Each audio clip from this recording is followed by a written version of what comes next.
Investigation, the #1 investigation network. Decoding primordial secrets of the Earth.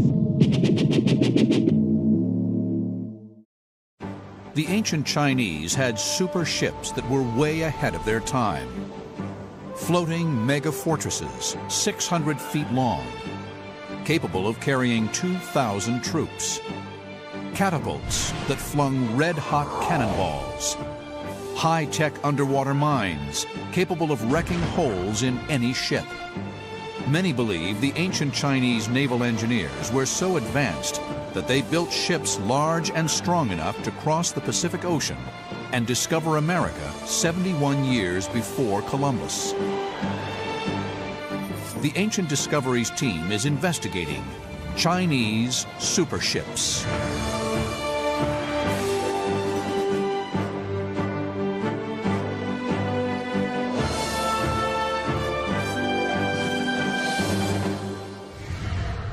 In 2002, research was published that rocked the academic world and had the potential to rewrite the history of the United States. Traditional history, as taught, is just pure fantasy. Before long, the whole theory of how North America was populated will be stood on its head. The report's authors claimed that ancient Chinese ship technology was so advanced they were building ocean-going liners on a scale that we are matching today.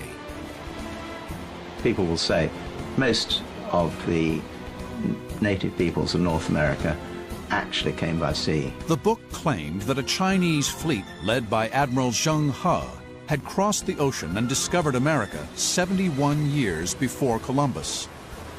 If true, this claim would change U.S. history beyond recognition. It seems to me highly probable that a Chinese junk got blown off coast from China and with the North Pacific Drift found itself somewhere on the west coast of America. Discovery means what you find, you communicate to others. And we have no evidence from the Chinese records at all that anybody ever came back saying, hey guys, I found this new place. In naval warfare, the ability to attack from a long range has always been crucial. Today's battle wagons have ship-to-ship missiles to engage enemy vessels before they get too close. The closer warring ships are to each other, the more vulnerable they are to attack. It turns out, the ancient Chinese understood this and had their own long-distance ballistics. There's evidence of catapults being used in China from very early date, 4th to the 3rd century BC. There were already some in existence, and these were gradually developed into a whole range of weapons. The only thing that really made them obsolete was the use of gunpowder, which was coming in by the sort of 11th and 12th centuries. Richard Windley has built a model of this machine. What we have here today is my reconstruction of a Chinese catapult. Particularly one we've got here is called the Zhuangfeng, or whirlwind catapult. There was a whole range of sizes of catapults. What we have today is really the little baby of the range. This is about 12 feet high, but they went up to absolutely massive devices, and some of the records explain that there were between 80 and 100 men pulling some of these things. So massive projectiles could be fired. The catapult was a versatile projectile delivery system. They were quite prepared to throw human heads back at the enemy, and they threw explosive devices, incendiary devices. The effectiveness of this catapult lay in its lightweight design. There were traction, which meant that they were pulled by men, and on the back end would be the projectile. The Chinese applied ingenious technology to natural resources. The arms of these things are made from bamboo, and they were made from varying numbers of bamboo rods. This would give them a kind of flex. The catapult had such an efficient power-to-weight ratio, it was light enough to be deployed on board ship. Weights could be shot at enemy ships, destroying wood, ropes, and sails. We're going to try and fire at a target which is moored out on the lake. This is meant to represent a sort of a section of a wooden hull. We're going to load the catapult with iron balls, and we're just going to test the range and hopefully get some idea of accuracy. The Chinese stopped using the catapult in the modern era. Richard and his team are about to fire this model for the very first time. OK, can you untie then? They will be performing exactly the same actions as the ancient Chinese Marines did 1,500 years ago. OK. All clear. 3, 2, 1. Pull. Oh, that was fantastic. We missed. Well, I think we did just catch the very front end of the target, but if the guys can pull just a tiny bit harder, then we should be just about right. But we're going to give it another go and see how we get on. OK. Right, all clear. 3, 2, 1, pull. Oh, shots!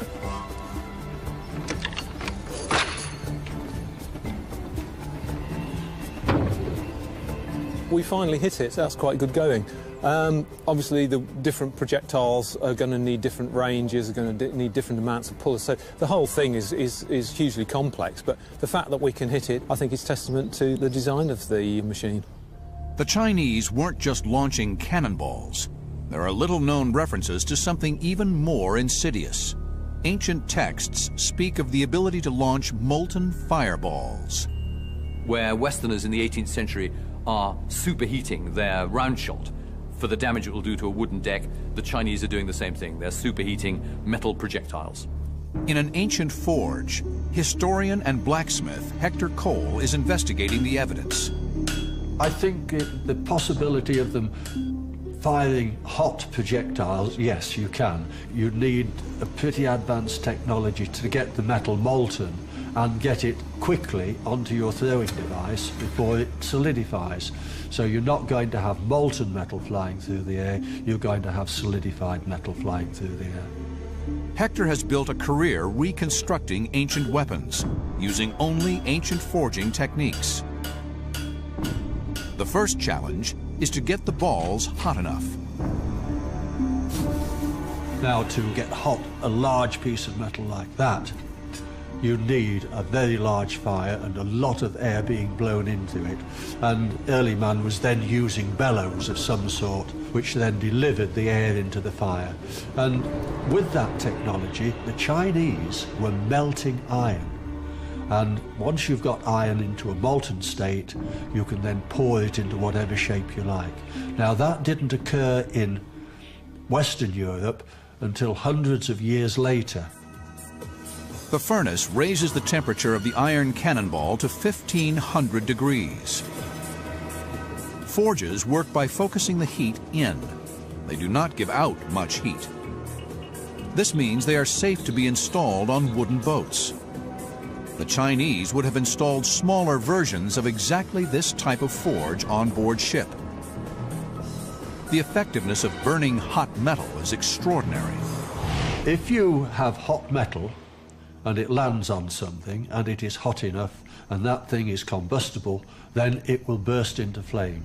Now, it doesn't take much realization to think that if you could lob one of these, red hot, as hot as you can get it, onto a ship, the people on board ship are going to panic, because the last thing that you want on a ship is uncontrolled fire. Hector leaves the cannonball in the 1,500-degree forge for 15 minutes. The metal heats to red hot. Well, we now have a red-hot cannonball. It's taken about 15 minutes to get up to this heat. So the thing to do is to see what it will do if it landed on anything that's combustible. Hector's first test is to investigate what the ball would do to card or paper, such as might be found in sails or packing on board ship. And that was instantaneous. If you were on board ship, quite frightening, highly effective. But how will the hot ball affect the planking of the ship itself? Hector places a 2-inch thick piece of wood into the forge, exactly the type used on an ancient Chinese ship. That's just as impressive. It's on fire, the fire's spreading out. Panic. No one's going to pick that up. Abandoned ship. But how will the red-hot ball shoot in Richard's catapult? Blacksmith Adrian May has supplied a mobile, lightweight forge of the size and power that could have been used on an ancient ship. We've got a blacksmith here today who's had the forge going for some time now. There's some cannonballs heating up in the forge. They've been in there for about half an hour, I believe, and they should be getting up to medium orange heat now. What we're going to do is to load them into the catapult and see if we can actually hit this target.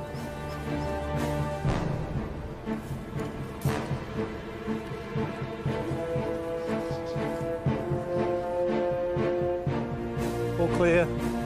3, 2, 1, pull. The ball is still hot as it flies through the air.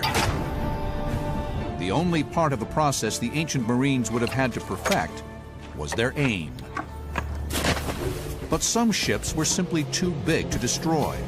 The Chinese built some of the largest and strangest looking ships in the entire ancient world. China is a gigantic nation. It covers 3,700,000 square miles. And most of this country is covered in rivers. From an early date, naval warfare in China developed in a different direction from the way it had in the West. There were very few overseas opponents who needed to be reached by what we would call a blue water navy. The main waterways on which Chinese navies operated were the great rivers. To police and control these waterways of some 20,000 miles, the ancient Chinese developed a full fleet of technologically advanced river ships. Already by the time of the Han Dynasty, there were multiple hulled warships floating on China's rivers. And in 285 AD, the ultimate example of this was created for the campaign against the Kingdom of Wu. They developed one of the largest battle cruisers of the ancient world. The ship was designed as a moving castle.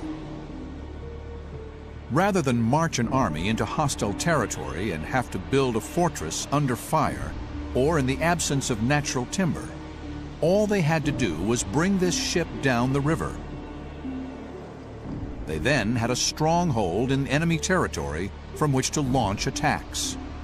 It was said to have been 600 feet on each side. This enormous warship was built on the upper Yangtze River and was floated down to the Kingdom of Wu to act as a sort of floating fortress. Chinese ship design adapted the technologies and devices they already had and created ancient floating Death Stars. The issue is primarily about soldiers coming to a patch of water and realizing they're not going to be able to get anywhere with their military campaign unless they get afloat. There is no record of whether these ships were a military success, but the shock and awe value of seeing one coming to your country would have gone a long way to winning the psychological battle. For the development of floating mobile fortresses became intrinsic to Chinese riverine war tactics. Throughout Chinese naval warfare history, you get these references to what are called luochuan, or tower ships. What you would have built as a standard child's castle, if you like, on the land to attack or defend. They built one of those and set it afloat. And therefore you got these tower ships, which were literally floating forts. In 584 AD, the emperor commissioned the military genius Yang Su to build a tower ship 5 stories high and equipped with what we think was an entirely new weapon for the time, the striking arm. In Chinese river combat, opposing tower ships basically bashed each other's brains out. The luochuan were designed literally to come alongside each other. There was no long-distance artillery. You couldn't stand off and bombard the guy next door. The whole object of it was like galley warfare. You lay alongside, and at that point you did the maximum damage to the opposition that you could in the shortest possible time. You did it first of all with your close quarters weapons, like huge arms with big weights on the end. You smashed into their deck to open them up, and then with the grapples pulling them hard alongside, you then rush your soldiery across into there, and then testosterone-filled males would bash each other to bits. To defend their sailors against attack, the ancient Chinese shipbuilders created a new type of design. By 418 AD, we start to hear of paddle wheel warships. First of all, the people operating the paddles were entirely enclosed within the hull and protected from missiles. Another advantage was that they were more manoeuvrable than ships propelled by sails or oars, because they could be steered simply by stopping the wheels on one side. And this entirely new invention terrorised its opponents because it seemed to move without any visible means of propulsion, as if, as they said at the time, it was propelled by spirits. Seeing the success of the paddle ships in action, the Chinese continued to develop and enhance the design. The first paddle wheel ships were propelled by a single wheel on either side, but as time went on, they got larger and larger and the number of wheels increased, up to as many as 23 or even 32. 1400 years after their invention, these paddle wheel ships were still being used by the Chinese in the Opium Wars against the British in the 1840s. As in all ship innovation in China, inspiration came from dry land. That the Chinese invented paddle wheels is actually fascinating because it means that somebody did a brilliant piece of lateral thinking. They would have looked at, for example, the standard Chinese system of watering a field, where a river flows past a paddle wheel and makes it raise water into a field. And somebody worked out, oh, well, gosh, if we did that the other way around, where we rotated the paddle wheel, we would make the river go along. And they put it on the side of a ship, and they worked out how to propel it by getting men to run on treadles. Innovation pushed the boundaries of technology to the limit. This is a Song Dynasty warship. It was obviously designed to mine or torpedo an enemy ship. At the front here, you can see nails, and the ship is propelled as fast as 4 oarsmen can push it into the side of another wooden vessel. The nails smack in, making the front of the boat immovable, and then they lit all these fuses and promptly retired by pulling the pins out in the middle of the boat and went that way. And they hope they can paddle us away fast enough before this goes bang. Absolutely no comparison at all between this and any modern ship. I've never seen anything like it. The massive array of options and choices of attack vessel made fleets a force to be reckoned with. To counter this threat, ancient engineers were forced to develop anti-shipping countermeasures. John Bevan is an expert in the history of submarine technology. Mines in the Western world first appeared around the mid-1800s, and particularly during the Crimean War, and around the Black Sea and even the Baltic, where the Allies, the British and the French were fighting the Russians. And the Russians had produced mines at that time, and they were successfully damaging our ships. There were 2 types they had. They had contact mines, and they had mines that they could detonate from the shore using electrical wires, which were quite state-of-the-art technology at the time. So again, you know, it's taken the Western world 1,000 years to catch up with what the Chinese have been doing. Mine technology in ancient China was generations ahead of its time. The Ancient Discoveries team has traveled to a test tank in Britain to investigate ancient Chinese mine technology. So what I've got in front of me is a small reconstruction of an ancient Chinese device. This was from the 14th century fire drake manual, and this was a manual of all kinds of military hardware of the period. Now, obviously, in China during periods of warfare, which were pretty frequent, the rivers were a fairly major communications network, and anyone that could control the rivers had got strategic advantage. And this device really was used for that purpose, to actually protect and defend. Basically, what we're looking at is a device which used gunpowder bombs. We've only got one on here, but some of the diagrams in the fire drake manual show whole collections of bombs, and these are all fused together, and the fuse is carried through this rather disgusting-looking material here, which is actually pig's intestine. And the idea of this is that it's waterproof, and it would help protect the fuse from getting wet, and so allow it to burn. The board which they're strapped to was suspended in the water by using floats, which are these things here. Now, the originals would have been bladders, either from oxen or from large animals. These provide the flotation, and the whole device is anchored with stones to the bottom of the river. There's several different ways of igniting them. One which is described is this device here, which is just a little floating pot, and suspended in this is a wooden plug. There's an incense stick here, which is attached to the fuse, so the incense stick will obviously slowly burn down, and then when it gets to the bottom, there's a little bit of gun cotton on here which ignites the fuse. The length of time from ignition to explosion could be varied by the length of the fuse. from a couple of seconds to many minutes. The fuse then burns down through the waterproofing intestine here until it reaches the bomb, which obviously then explodes underwater. What we're hoping to do now is to set this thing up in the tank. We've got a small charge in here because we can't use anything too large for safety reasons, and hopefully we're going to set the fuse alight and see if it will go off. The first challenge is to achieve a balance between the floating devices and the anchors, so that the mine hangs at exactly the correct depth. But the most important part of the trial is to test whether the divers can set and arm the mine underwater without getting the key parts wet. In the days before electricity, the gunpowder-based fuse had to be kept completely dry.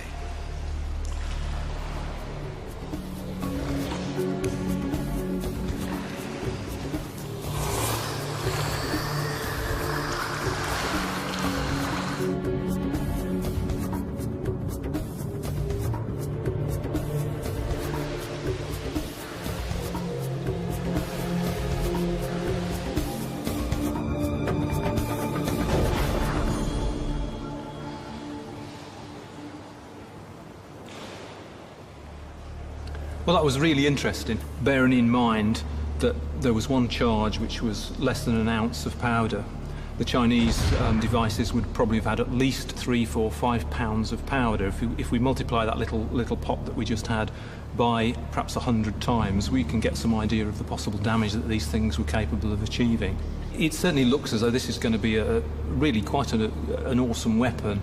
Anybody trying to navigate a river, one or two of these things going off, they don't know how many more there are, they don't know how widespread they are, they don't know how long they go for. As a deterrent, it's a superb device. I'm absolutely amazed at it because it took us 1,000 years to catch up with the Chinese. The ancient Chinese mine was an advanced technology way ahead of its time. As in all military innovations, it was not dreamt up for fun, but a necessary development to meet a definite threat. And this threat came from the Chinese shipbuilders. For the boatyards of China were centuries ahead of the rest of the world. They created ships whose design and technology is still used today, the world's longest-lasting ship design, and the Chinese built millions of them. The ship is called the junk. The longest-lasting ship design in history is the ancient Chinese junk.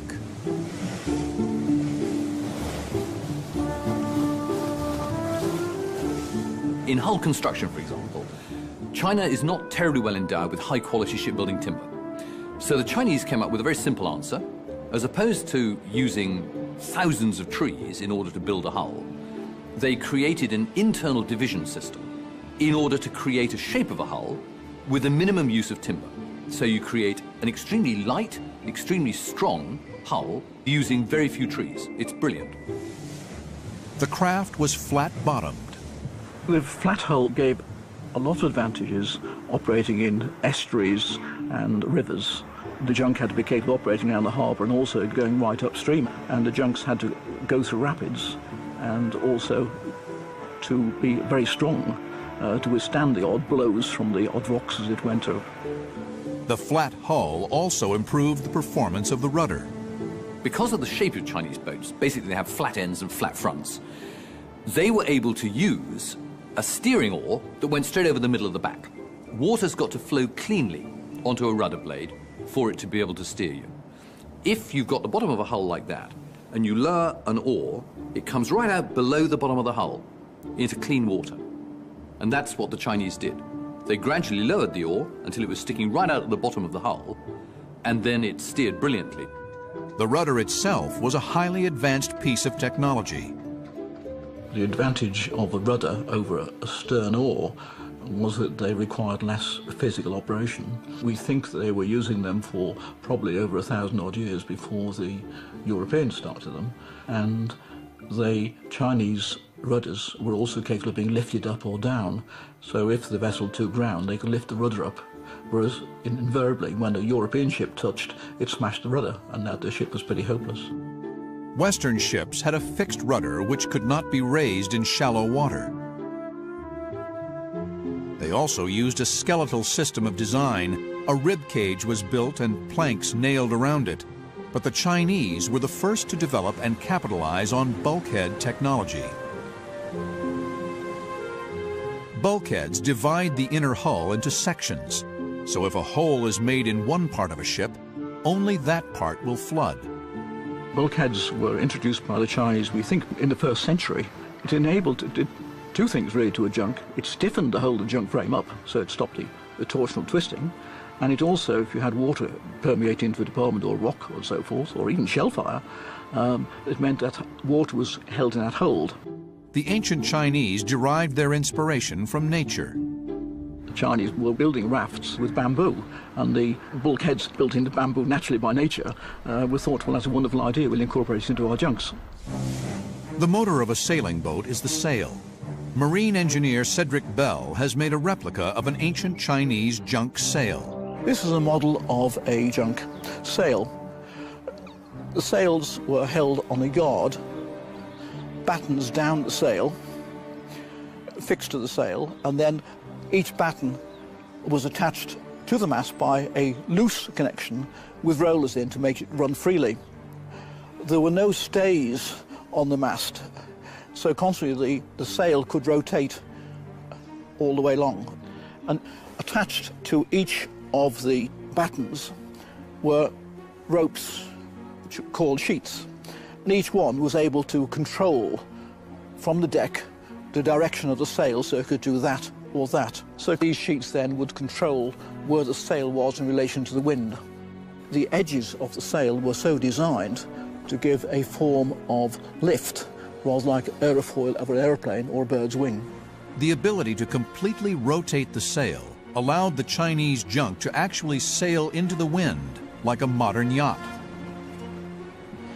If you wished to reduce the sail, well, obviously each batten went on top of the next and closed up like a Venetian blind, and then they were just tied together at the ends.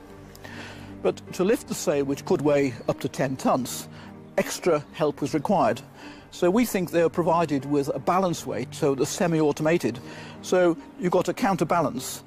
Whichever position you got into, the counterbalance there held the sail in its position. The only problem is then, of course, if you've got a 90-foot mast and a 30-foot hull, then you've got to have a set of balls or else a ratio here. So the ball drops 1 foot and the sail rests 3. And the ball would run in guide so it wouldn't swing round, and when the ship was normally sailing, the weight would be on the hull as low as possible. So to raise the sail, minimum force would be required on the winch. Obviously, when the sails got wet, a little bit more effort was required, but conversely, when the sail was retracted to its lowest level, less power would be required. The junk, the technological king of ancient shipbuilding,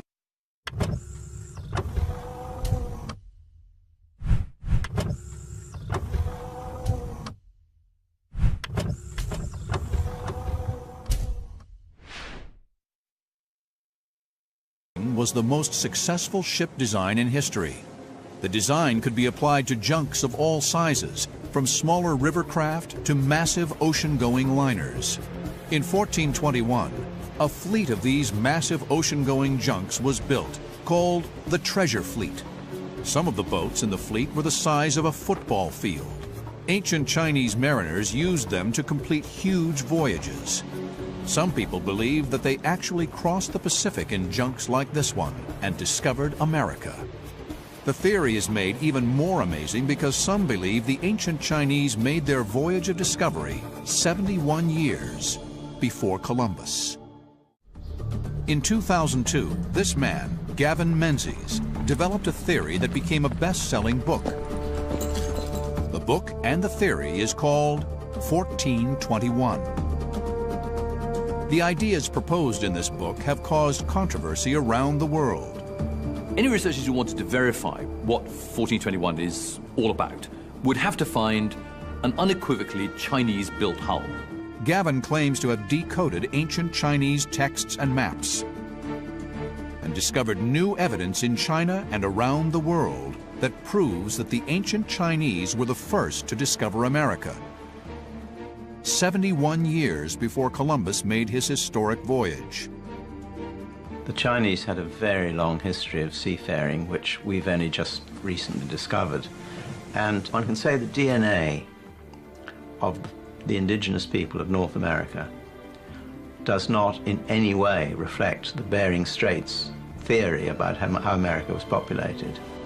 Gavin believes that on the 8th of March, 1421, a huge armada known as the Treasure Fleet left China under the command of Admiral Zheng He. Its mission was to explore the entire world and bring back treasure both in the form of gold and jewels as well as in knowledge to the emperor.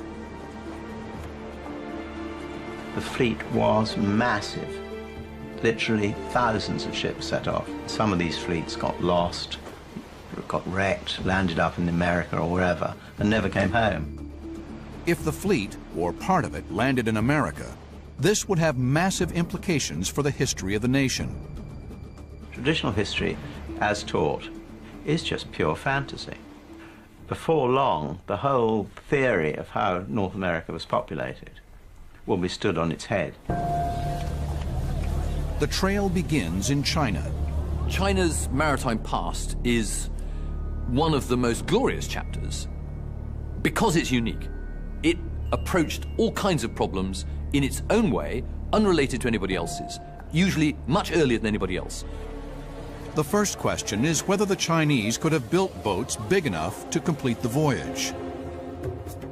To help solve the mystery, a replica of the Zheng He treasure ship has been constructed.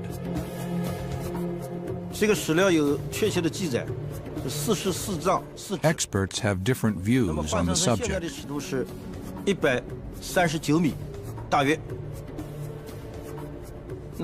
But we believe that the original treasure ships commanded by Zheng He were up to 450 feet long, judging by excavated items. In Nanjing, there is evidence of an even bigger boat. We found 3 huge rudders at the dry dock on the same site. This shows the scale of the ships built there.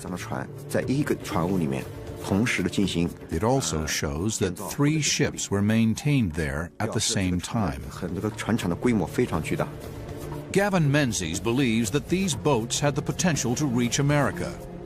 Here, the search is on for the hard evidence.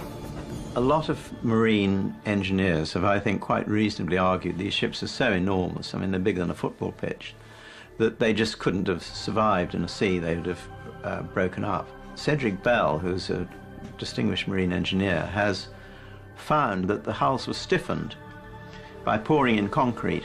So they prevented hogging and sagging by pouring in man-made concrete right at the base of the hull all the way along the ship. So that stiffened them both laterally and longitudinally. This is a piece of the concrete which I took out of the Chinese treasure ship at Meraki. The concrete, which was made from volcanic dust, was cast into the hull. Firstly, the hull was coated with rice adhesive. This might sound strange that using rice, but the Great Wall of China used rice mortar, which was strong and durable. And the purpose of the adhesive was to make sure there was an intimate bond between the concrete and the hull, prevent water being held there and corrosion. On this actual piece, this side was against the hull, and you can actually see traces of the grains of the rice adhesive. There are many in the academic community who believe Gavin and his supporters have got it completely wrong. Professor Stephen Davis agrees that the Chinese were the first people in America, but not that they discovered it. Discovery is a tricky thing. Obviously, the Chinese ancestors discovered America because they walked there. Almost every Native American comes from the same basic peoples who populated the eastern part of the Eurasian continent. So in one sense, yeah, they discovered America. Then we come to the whole concept of discovery. Discovery means what you find, you communicate to others. And we have no evidence from the Chinese records at all that anybody ever came back saying, hey guys, I found this new place. Hard evidence is needed to solve this debate. Oh gosh, I mean, if they find a junk wherever it's supposed that Zheng He went, and they can carbon date it accurately in an attested laboratory, the independence, etc., of which is unimpeachable, wow. Over 6,000 miles away on the Oregon coast, the 1421 team believes they have found this evidence. Today, a team led by Dave Kottner will drill into the dunes near Newport, Oregon. They believe they have discovered the boat here and are about to silence the world's critics.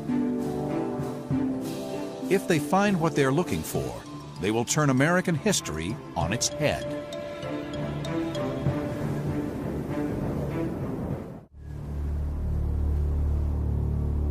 On the North Oregon coast, Dave Kottner believes he has discovered evidence that the ancient Chinese discovered America decades before Columbus made his famous voyage. The North Oregon coast has been subjected to massive tidal waves, called tsunamis, for centuries. In 1421, a huge tidal wave hit these beaches. Astronomers tell us that back about that time, a giant meteorite struck the Earth just south of New Zealand and blew a 25-kilometer hole in the ocean floor and created a 700-foot, if you can imagine, tsunami. And then by the time it got here, they claim it was about 40 feet tall and moving at 350 miles an hour. And some of the ships that I found up here are 140 feet above sea level. So you can imagine the force it took to shove these things up here. Dave uses a technique known as divining to search for gas, oil, gold, silver, and treasure. His hit rate is immaculate. He has discovered mines that have produced millions of dollars of gold and silver all across the southwest of the United States. But now he believes he has discovered the greatest prize of all, the actual Chinese junks that brought the first non-Native Americans to America. The Chinese, 71 years before Columbus. Dave is marking out the buried ship using his divining technique. There's 4 2 foot by 2 foot pieces down on the bottom of this ship. Dave feels the vibrations of the rods through his hands. Your subconscious mind talking to your conscious mind. And this is a way it uses to transmit the messages. And as I walk along, if my subconscious mind thinks that make a turn, the rods will turn. So what we're going to do right now is we're going to dig, the water level right here is 6 foot below the sand. We're going to dig down to the water level, drop a pump into it, and use that to help us put a casing down into it till we hit the wood. Dave calls in his digging and construction crew. Y'all think you might need some help? Maybe.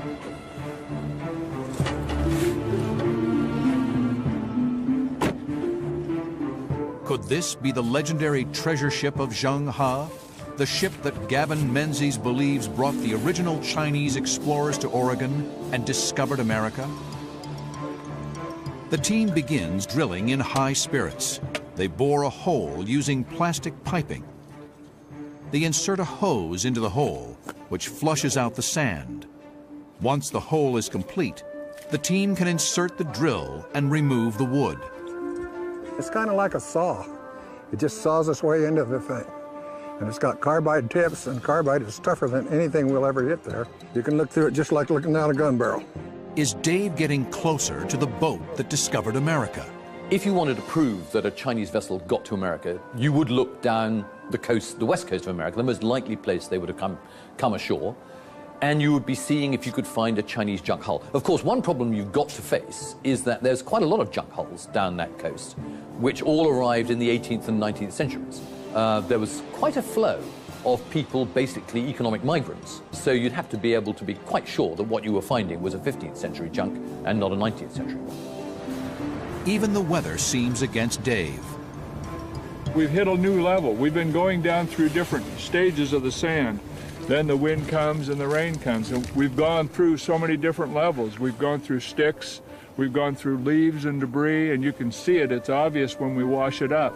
Now we've got blue sand. I have no idea what it is, but it's totally different than what we have in our surroundings. So we're hoping that's a good sign. But the team perseveres. We're getting closer. By the second day, the storm front has passed, and Dave can resume his work. His plan? To drill 40 feet into the sand and into the wood along the keel of the ship. He will remove a core sample. If he is successful, the sample will be sent to the lab for carbon dating. We're there now. We're just knocking on the door. We got to be within 6 inches of it. Dave believes that if his sample can be shown to come from 1421, it will prove that the Chinese discovered America. This happened 71 years before Columbus, and it's going to change a lot of thinking. There is excitement in the camp. The country up here has an air of ancient mystery. Will Dave finally uncover the riddles that have laid hidden beneath the sands for centuries? Or will Professor Stephen Davis be right? All of the ocean current circulation systems that operated in the 15th century would have to have been quite different to the ones that operate today. Actually, they had to work backwards. And I don't think they did. My suspicion is, if huge Chinese ships weren't built, they were a large and flashy platform on which the emperor stood in 1405 when Zheng He set to sea to wave goodbye with his retinue. And they stayed put. And Zheng He, like any sensible seaman, went to sea in a ship that could actually move. After 40 feet and 6 hours, they finally hit something. We got wood coming out of the hull! Got wood! Look here. Keel pieces. That's it. That's Chinese wood right there. That's the stuff dreams are made out of. That's better than gold. 22 years I've been trying for this. Wood from an ancient Chinese junk? Unfortunately, the wood chips are too small a sample to carbon date accurately. The lab will need about 50 grams. Dave believes he understands why his sample is so small. I'm reasonably sure we're drilling into a 2-foot section. It was like a keel piece. It goes down 2 feet in a solid piece of wood. Well, I think we're drilling into the top of it. I think what happened is the drill bit got into it and he couldn't pull it out. So he reversed the drill a little too much and it come out pulling the sand and left the wood. The team sinks another hole.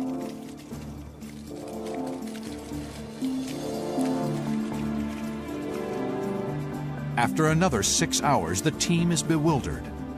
It's a mystery to us why we're not, whether we're off in our depth, and we're not sure if we're off in our width. There's 3 of us that dowsed it, and we all come up with the same width, and we've all come up with approximately the same depth. But we don't know why we're missing this, because we picked up the water table, and we're within a few inches. Now, it's not making sense. Well, I don't have any idea why we are not coming up with a core. Normally, we're right on. I just don't understand it. I don't know why. The only thing I can think of is some kind of an atmospheric condition that's messing us up. I know it makes a difference when the sun is shining than it does when the sun isn't shining.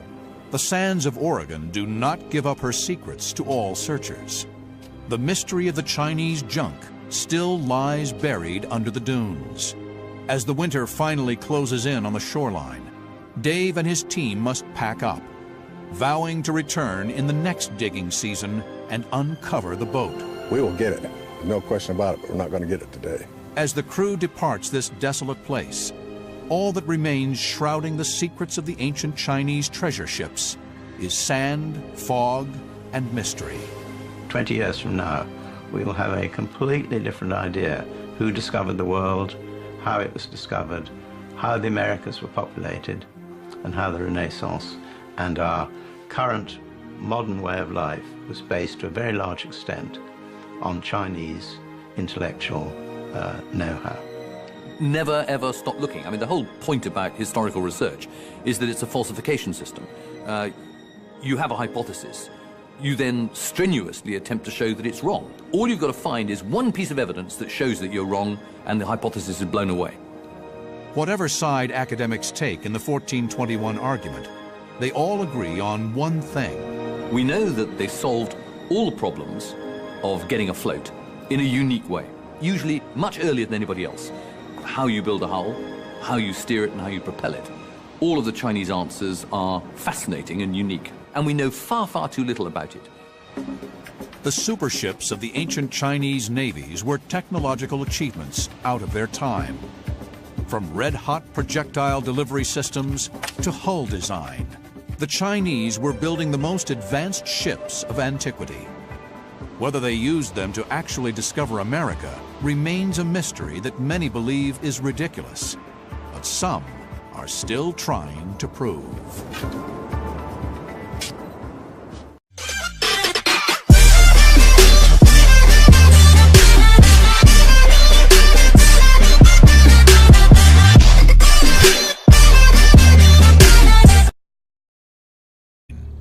They were traction, which meant that they were pulled by men, and on the back end would be the projectile.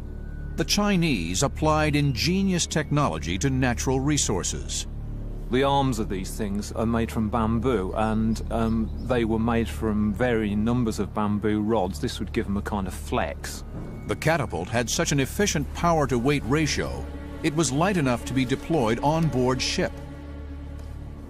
Weights could be shot at enemy ships, destroying wood, ropes, and sails. We're going to try and fire at a target which is moored out on the lake. This is meant to represent a sort of a section of a wooden hull. We're going to load the catapult with iron balls, and we're just going to test the range and hopefully get some idea of accuracy. The Chinese stopped using the catapult in the modern era. Richard and his team are about to fire this model for the very first time. Okay.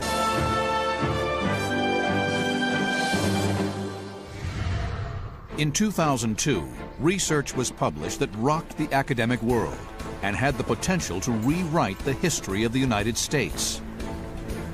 Traditional history, as taught, is just pure fantasy. Before long, the whole theory of how North America was populated will be stood on its head. The report's authors claimed that ancient Chinese ship technology was so advanced, they were building ocean-going liners on a scale that we are matching today. People will say most of the native peoples of North America actually came by sea. The book claimed that a Chinese fleet led by Admiral Zheng He had crossed the ocean and discovered America 71 years before Columbus.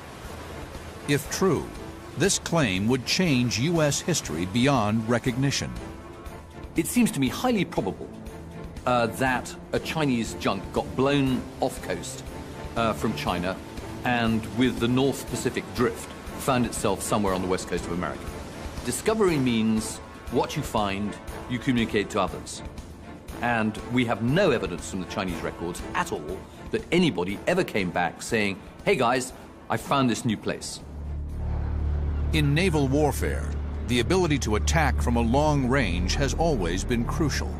Today's battle wagons have ship-to-ship missiles to engage enemy vessels before they get too close. The closer warring ships are to each other, the more vulnerable they are to attack. It turns out, the ancient Chinese understood this and had their own long-distance ballistics. There's evidence of catapults being used in China from very early date, 4th to the 3rd century BC. There were already some in existence, and these were gradually developed into a whole range of weapons. The only thing that really made them obsolete was the use of gunpowder, which was coming in by the sort of 11th and 12th centuries. Richard Windley has built a model of this machine.